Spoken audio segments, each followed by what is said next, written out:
छत्रपती संभाजीनगरमध्ये ठाकरेंच्या शिवसेनेमधला वाद आता विकोपाला गेलाय। ठाकरेंच्या शिवसेनेच्या मेळाव्याला चंद्रकांत खैरे यांनी दांडी मारली।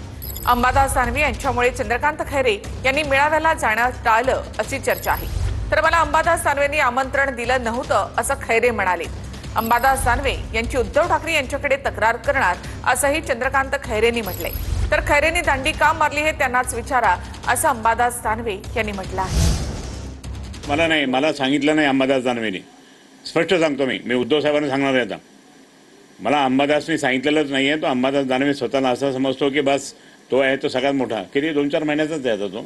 आता जाणार आहे उद्धव साहेबांना तक्रार करणार आहात तुम्ही? मी करणार तक्रार। मी सांगणार। मी परवा मीटिंग आमची त्यावेळेस सांगणार मी।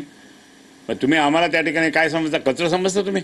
मंत्रिपदापर्यंत त्या ठिकाणी आम्ही होतोच साहेबांच्या आशीर्वादाने। आणि नंतर हा आला, नंतर येऊन काय करतो आणि काड्या करण्याचं काम करणार हे मला आवडत नाही, बिलकुल नाही आवडत। माझ्या माहितीप्रमाणे नागपूरला त्यांच्या काही समाजाचा मेळावा होता, त्याला ते गेले होते। दादा, तुम्ही जर का आयोजन करता त्याच्यात त्यांना प्रमुख मार्गदर्शक होता तरी ते समाजाच्या मेळाव्याला जातात, म्हणजे दांडीच मारली नाही? त्यांना विचार, मला नाका विचार। तर मग दांडी मारली? आता त्यांनी मागच्या काळात माझ्यावर काय काय बोलले, मी उत्तर दिलं का? देणार पण नाही। ते म्हणतात मला, आता मी त्यांचंच नाव मार्गदर्शक म्हणून टाकलं होतं, तर ते नाही आले, त्याला मी काय करू शकतो?